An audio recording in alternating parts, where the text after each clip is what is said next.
Condition ಏನೈತೆ ಷರತ್ತು ಕ್ರಮ ಸಂಖ್ಯೆ 9 ಷರತ್ತು ವಿಧಿಸವ್ರೆ. ಷರತ್ತು 1 ಕ್ರಮ ಸಂಖ್ಯೆ 2ರಲ್ಲಿ ಹಂಗಾಮ ಸಾಗುವಳಿ ಚೀಟಿ ಪಡೆದಲಾಗಾಯಿತು.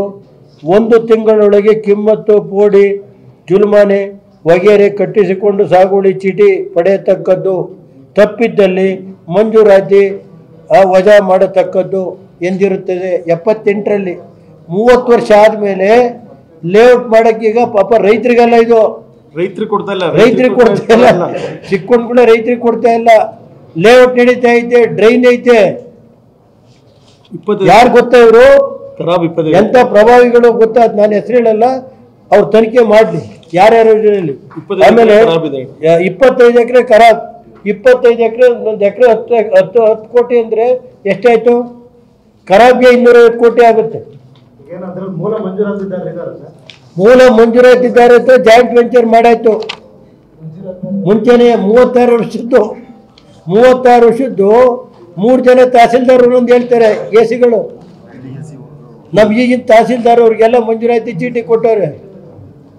ಅವ್ರೇನಾದ್ರು ಹೋಗಿ ಆಫೀಸಲ್ಲಿ ಕೇಳಕ್ ಹೋದ್ರೆ ಇಲ್ಲ ಸರ್ ಚಳಿ ಜ್ವರ ಬಂದೈತಿ ಅಂತ ಅಲ್ಲಿ ಮನೆ ಕೇಳ್ತಾರೆ, ಹಾಸ್ಪಿಟ್ಲಲ್ಲಿ ಇದೀವಿ ಅಂತಾರೆ.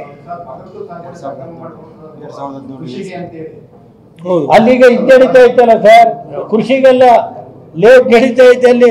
ಆ ಲೇಟ್ ಇದು ಕೊಡಪ್ಪ, ಚರಂಡಿ ಎಲ್ಲ ನಡೆದಿರೋದ, ಅದೊಂದು ಕಾಪಿ ಕೊಡೋಣ. ಇಲ್ಲಿ DC ಅವ್ರಿಗೆ ಕಳಿಸ್ತೀನಿ. ನಮ್ಮ DC ಮೇಡಮ್ ಅವರೇ, ನಿಮಗೆ ರಾಜ್ಯದ ಪ್ರಥಮ ಇದು ಕೊಟ್ಟಿದ್ದಾರೆ ನಗರದೊಳಗೆ ಸೇರಿ. ಅದು ಇದು ಮಾಡೋಕ್ಕೋಸ್ಕರ 2019ರಲ್ಲಿ ಆಗಿತ್ತಿದು ನಗರಕ್ಕೆ ಸೇರ್ಸಕ್ಕೆ ಅಂತ. ಅದನ್ನ 19ರಿಂದ ಈ ಪಂಚಾಯತಿಗಳ ಸೆಕ್ರೆಟರಿಗಳೆಲ್ಲ ಇವೆಲ್ಲ ಬೋಗಸ್ ಮಾಡೋಕ್ಕೆ, ಈ ಲ್ಯಾಂಡ್ ಎಲ್ಲ ಇದು ಮಾಡೋಕ್ಕೋಸ್ಕರ ನಗರಕ್ಕೆ ಕೊಡೋಕೆ ಈಗ ಅದ್ರ ಮೇಲೆ ಈಗ 19 ಜನ ಅಧಿಕಾರಿಗಳು ಸಸ್ಪೆಂಡ್ ಆಗ್ತಾ ಇದ್ದಾರೆ. DPR ಅಲ್ಲಿ ಇಟ್ಕೊಂಡು ಕೂತವ್ರೆ. 19 ಜನ ಅಧಿಕಾರಿಗಳು ಜಿಲ್ಲಾ ಪಂಚಾಯತಿ ಸೆಕ್ರೆಟರಿ PDOಗಳೆಲ್ಲ 19 ಜನ ಈಗ ಸಸ್ಪೆಂಡ್ ಆಗೋದಕ್ಕೆ DPR ಸೆಕ್ರೆಟರಿ ಆಫೀಸಲ್ಲಿ ಐತಿ 19 ಜನ. ಬೇಕಾದ್ರೆ ಅದು ಕಾಪಿ ಕೊಡ್ತೀನಿ. 17ರಲ್ಲಿ AC ಯಾವುದೇ ಕಾರಣದಿಂದ ಪರಭಾರೆ ಮಾಡದಂತೆ 18 ವರ್ಷ ಪರಭಾರೆ ಮಾಡಬಾರ್ದು ಅಂತ OPC ಹೇಳ್ತಾರೆ. ಕಾಯಂ ಪರಭಾರೆ ಮಾಡಬಾರ್ದು ಅಂತಾರೆ. ಇದು ಅದು ಇಲ್ಲ. 78 ಕಂಡೀಷನ್ ಇಲ್ಲ. ಇವತ್ತು 78 ಎಕರೆ 25 ಸೇರಿ ಎಷ್ಟಾಯ್ತು? 103. ಇದೆಷ್ಟಾಯ್ತು? 10 ಕೋಟಿ ಅಂದ್ರೆ 1 ಎಕರೆಗೆ 1000. ಸ್ವಾಮಿ ಕೃಷ್ಣ ಬೇರೆ ಓಡ್ರೆ ದುಡ್ಡಿಲ್ಲ ಅಂತೀರಿ. ಕೂಡಲೇ ಸರ್ಕಾರಕ್ಕೆ ತಗೊಂಡು 1000 ಕೋಟಿ ಮಾಡಿ ಹೌಸಿಂಗ್ ಬೋರ್ಡ್ನೆಲ್ಲ ಎಲ್ಲರೂ ಸೌಸಿ ಮಾಡಿ ಲೇಔಟ್ ಮಾಡಿ ಬಡವ್ರಿಗಾರು ಹಂಚಿ, ಆಮೇಲೆ ಯಾರು ರೈತರು ನಿಜವಾದ ರೈತರು ಕೊಡಿ, ನಾನೇನು ಬೇಡ ಅನ್ನಲ್ಲ.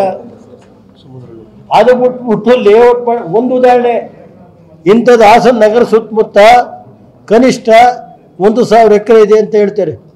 ಏರ್ಪೋರ್ಟ್ ಜಾಗ ಸುತ್ತ ಇರ್ಬೋದು, ಬೇರೆ ಬೇರೆ IIT ಜಾಗದ್ದಿರ್ಬೋದು. ಲೂಟಿ ನಡೀತಾ ಇದೆ ಈ ಜಿಲ್ಲೆ, ಗೊತ್ತಾಯ್ತೇನ್ರಿ? ಇದು ಈ ಮಟ್ಟಕ್ಕಿದೆ. ನಾನು ಜಿಲ್ಲಾಧಿಕಾರಿಗಳಿಗೆ ಮೊನ್ನೆಯ ನಿಮ್ಮ ಮಂತ್ರಿಗಳು, ಉಪಮುಖ್ಯಮಂತ್ರಿಗಳು ಈ ಜಿಲ್ಲೆಯಲ್ಲಿ ಏನೇನು ನಡೆದೈತೆ ಅದೆಲ್ಲ ತನಿಖೆ ಮಾಡಬೇಕು ಅಂತ ಹೇಳಿದ್ದಾರೆ. ಮೇಡಮ್ ಅವರೇ, ನೀವು ತನಿಖೆ ಮಾಡಿ. ಈಗ ನೀವು ಇಲ್ಲಿ ಹೇಳ್ತೀರಿ, ನಿಮ್ಮ ಇಲ್ಲಿ ಸುಳ್ಳು ಹೇಳೋರಿಗೆ ಪ್ರಥಮ ಇದು ಎಂಥದಪ್ಪ, ರಾಜ್ಯದ ಪ್ರಥಮ ಇದು, ಗೊತ್ತಾಯ್ತೇನ್ರಿ? ಇದು ಜಿಲ್ಲಾಧಿಕಾರಿ ಹೆಂಗೆ ಕಚೇರಿ ನಡೀತಾ ಇದೆ ಅಂದರೆ, ಇವರು ಜಿಲ್ಲಾಧಿಕಾರಿ, SP, ಮುಖ್ಯ ಕಾರ್ಯದರ್ಶಿ ಇವರಿಬ್ಬರಿಗೂ ಪ್ರಮೋಷನ್ ಅಂತೀಗ ಆಗಿದೆ. ಒಳ್ಳೇದಾಯಿತು. ಇವರೇನಾಯ್ತೆ ಕಾಂಗ್ರೆಸ್ಸೇ ಶಾಶ್ವತವಾಗಿರ್ತದೆ ಅಂತ ತಿಳ್ಕೊಂಡವ್ರೆ.